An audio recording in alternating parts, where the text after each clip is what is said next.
So this video we're going to be replacing this 4-gang switch, and we're going to be making it awesome instead of a shitty thing like this. So I'll show you what I mean. Rightio, so first of all, here's our 4-gang plate. This is going to switch the chandelier up there, those 2 wall lights, these 3 down lights, and 1 outside light. At the moment those down lights are fluorescent lamps. I really want the dimmer on them, but unfortunately they aren't compatible with it. I'm going to upgrade them to LED and I'll do a video on that. So what I'll do is I'll put the dimmer on the chandelier just for the time being. I want to set up one of these push button dimmers and show you guys how to wire it in. So that's all part of this. So I'm just going to have to pull 2 mechs. I might in fact grab this 4-gang because I am reasonably sure that one's meant to be for the bathroom, and this 4-gang here was the one for the entrance. So yeah, I'll basically take 2 switch mechs off here, replace them with these. So we've got an outside mech which I'm going to put in the bottom right hand corner, and then we're going to have this push button dimmer which I'm going to have, I haven't even decided yet, I'm deciding as I'm going. So first one here will have the push button dimmer on. I'll pop these out and show you guys how to do that. So this here is a dimmer, and all you do is push it on, off, and you hold it down to change the brightness of the lights. Take the plate off it, expose the mechs. Now we've got the bottom of it here, so I want to remove that mech and that mech. Screwdriver in here, you can see that's the wee clip one, not these ones. This one here, drive it in a wee bit and pop it out. Now the next mech we just push in from the back, make sure the wording's up the right way, and on these Legrand ones it's got writing face down, so all the sides with the writing on it is the switch, is the bottom of the switch. Right, so that's one mech replaced. Now we'll put the dimmer in this top one. Righto, so the dimmer, smash it in here, clip it into place. Right, so that's in there. Now that's what my entrance switch is going to look like. Sure. We want to kill the electricity to this. Yeah, get rid of these dots out of it. Now, so the easiest way to do it is obviously go to the switchboard, turn the main switch off, and make sure these light switches don't function. And there's the missus, she's making some dinner, some kai. Right, so just to drown out the sound of that shit in the background, unscrew the screws, let's get it off the wall. Before I take it off, because I'm not too familiar with the layout of these switches themselves, I know that's the outside light, but I don't know what these 3 do. So what I'm going to do is turn the power back on and test them, and then label them again. Sweet, I'm back. Right, so what I do with these is flick them all off. I grab some tape and I grab a pen, and then I flick one on. That one there's for the chandelier. So what I'll do, get my tape out and I'll write CH on here and just stick it on the mech. Next one here is the wall lights. So for that, same thing. Smash a bit of tape on them, write WL on them, and then that one there is obviously the downlights. First thing we want to check for is it a metal flush box? What I need to do is pull that flush box out and replace it. Right, so I got my labels on the front of the switch, and on the back here are all the cores going to it. You will see that 4 of these switches will have 1 cable that's looped between them all, most of the time, and that one there is your common. So you'll see it will be in the middle position in this, and it's got a C on the back of the switch. So yeah, as you can see, there's clearly a C above the middle mech, just there, and that loops to the C in that mech, which then loops to the C in this mech, and then again it loops to the C in this mech, and then it goes out on a cable, and that cable there is the one from the switchboard. Okay, it's the one that provides power to the light switch. Rightio, now these other cables that are in the 1 position all on here in one. They're your switch cables. They're the ones that go to your lights themselves. So what I'm going to do is, this one is just a single cable going up into the ceiling, and it's obviously for the outside light. So what I do is pull the label off the front of the same mech and put the label round the cable so it's not going to fall off, it's not going to go missing, and I'll know what that one's for. Next one, the bottom one, goes on this cable here. I might label this one up a wee bit higher. I've really made these far too long. You don't have to make them this long, but oh well, it is what it is. So they're my downlights, DL. Right, next is the one on the top first mech, and that there is for the CH chandelier.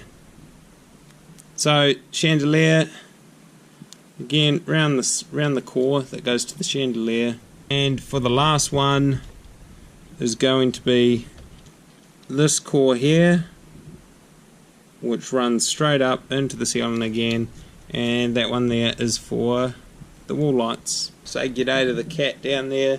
There's a sparky feline, aren't you, mate? No, she doesn't want a bar of it. Now we've done that, what we can safely do is remove all of these cores. Now just make sure that you got the lights circuits turned off. We've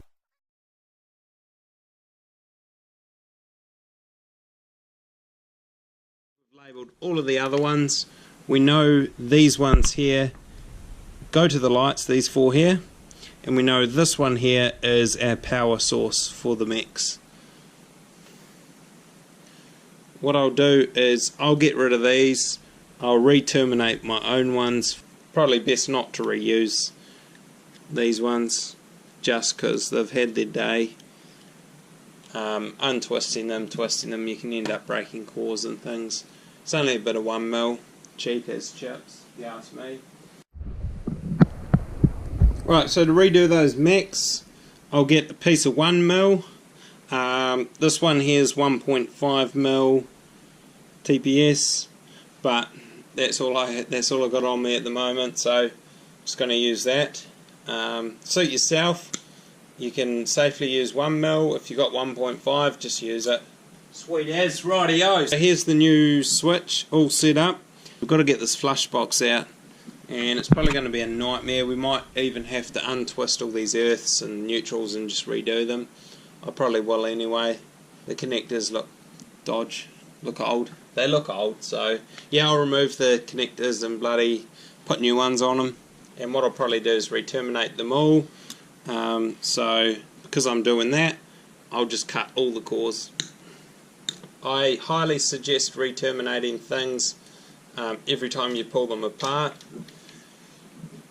because they do degrade, they do things do snap. Bits of copper, especially if the 1mm, whether or not there's a wee nick on them when you strip the insulation off, that can get fractured over time. Rightio, so let's rip this box out. So what have we got in here? Shine my light in here so you can see. This one here is not with nails. So as you would have seen in my last video, I went through just quickly how to remove nails in the back if it was a metal flush box. But these ones are just on those screws there. So I'll just get the screwdriver out and rip them out. Flush box just slides out. Let's be careful and not try and rip the wallpaper out with it. And there we go. Now I see that one of the cables actually goes downward, so we're going to be very careful not to lose that one inside the wall itself. Fortunately this wall here is insulated, so that's one thing that I'm checking as I go around the house. Just making sure there's some pink bats in the walls and things. Slide this off. Just be careful not to sever the labels. So what I got here is a brand new plastic one. These ones are slimline ones, so you can actually go back to back with them on studs and they fit in. But for the purpose of this one's fine, I believe. Actually, I might want to test that dimmer to make sure it's going to fit in there. And yeah, that's going to fit in fine. So grab the flush box, smash it in the hole. Good way to fit these is slide them in top ways first, and then when you're inside the wall, twist them round. Get your fingers in there and turn it round, force it in there, and there you go. So what we'll do is we'll chuck a couple of screws in the side. So what our Sparkies use for absolutely everything are these number 2 square head screws. About 1 inch long is all you need for bloody everything, almost. You've got your new plastic in. Show ya. Just when you set it in, set it so it's flush with the back end of the jib. So here's the back of it, and what we want to do is loop between the C's on each one, so on 3 of them, and then we'll use the last end, we'll just leave it loose. We'll strip it back, but we'll twist it on with the actual feed from the switchboard cable. Twist them up. These 1.5 mils, generally they're a nightmare when you fold them in half. Take the copper off, keep it trapped in there until you throw it in a bin. You don't want that stuff staying in your carpet and getting in your foot. Fold her in half, kinda like that, kinda not really, but it's pretty average.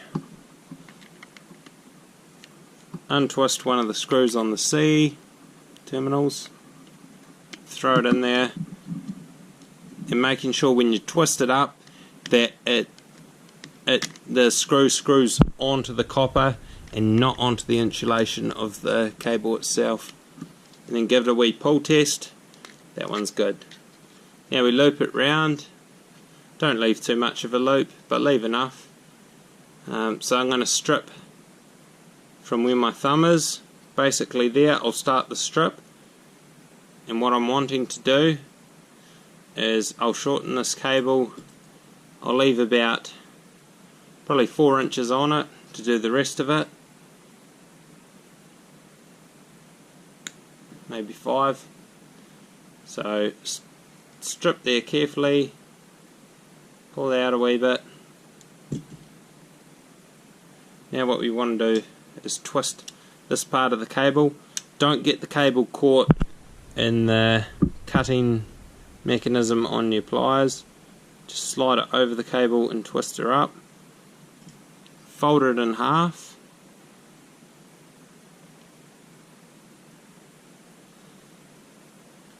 Pinch that loop down, and then fire that into the next screw. So again, on the next mech, undo the common, slide her in there,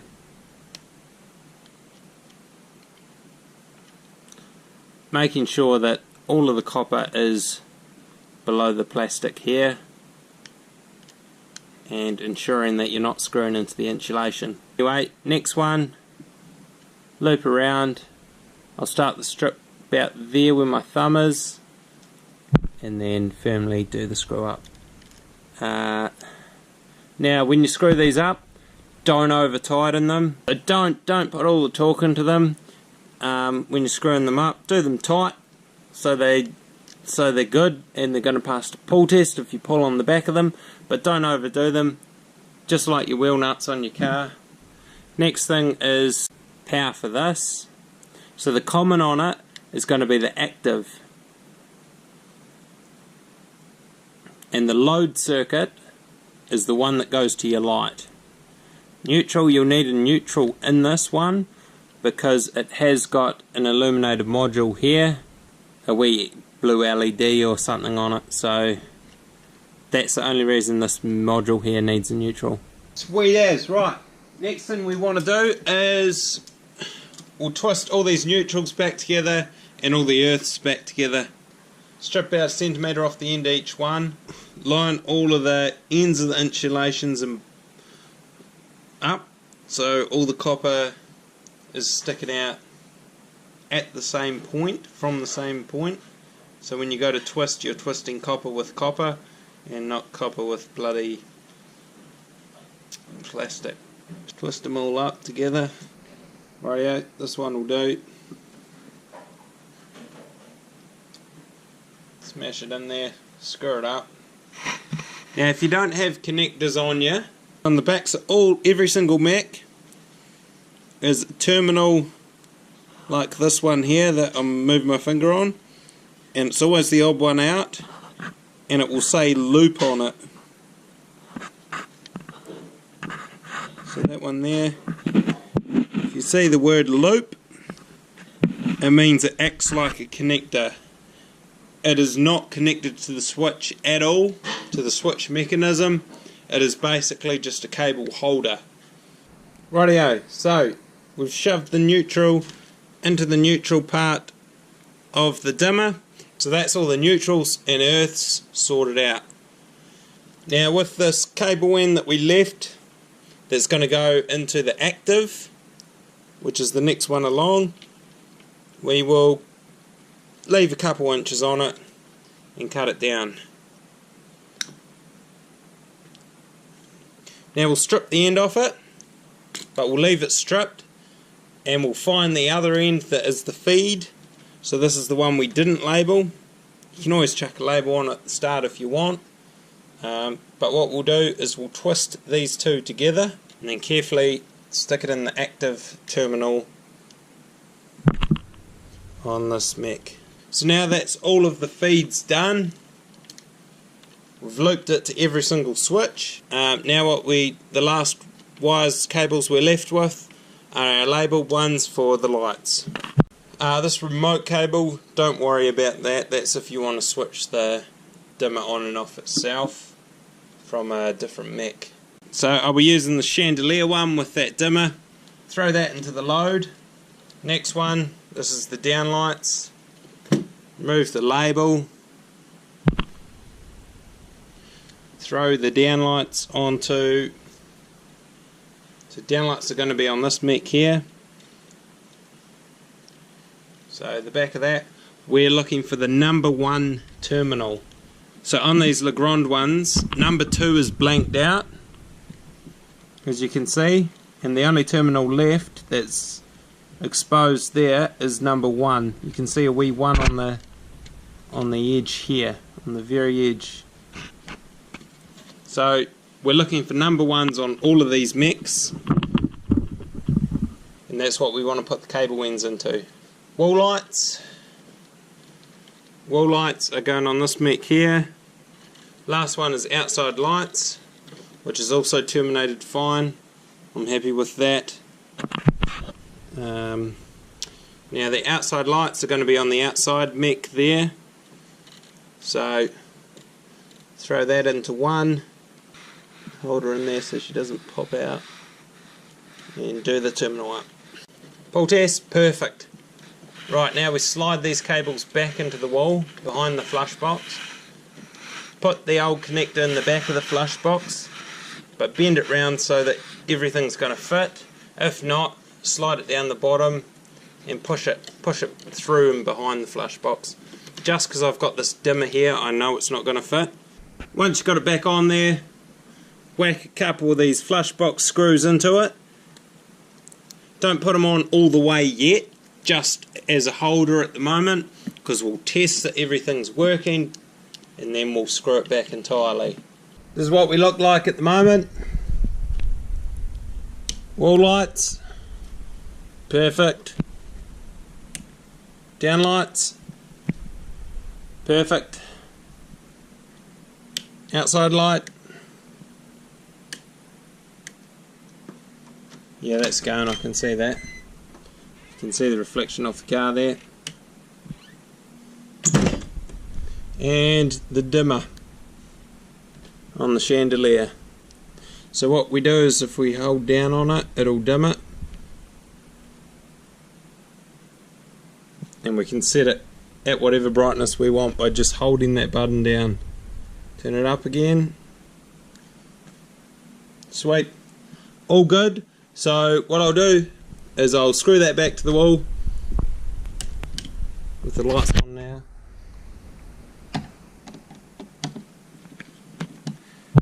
As you can see, I look like I've... Oh no, that's painted all over that. That was ripped before I pulled the other one off. So someone's just painted over that. So that's all good. Didn't stuff up there. Now, what you want to do is get a wee level out. Make sure it's level. I don't have one on me. Wee trick to this. Loosen off slightly. Use your eyes, and on this angle here, line it up the side of the door frame here. So it wants to go slightly that way. And then it will be level and perfect.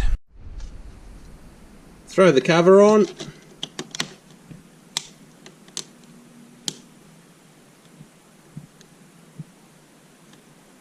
And that's what she looks like. You'll need to sand that back and repaint it, because that's a joke there. But anyway, she works good. Dims quite nicely. And turns off easy. Awesome.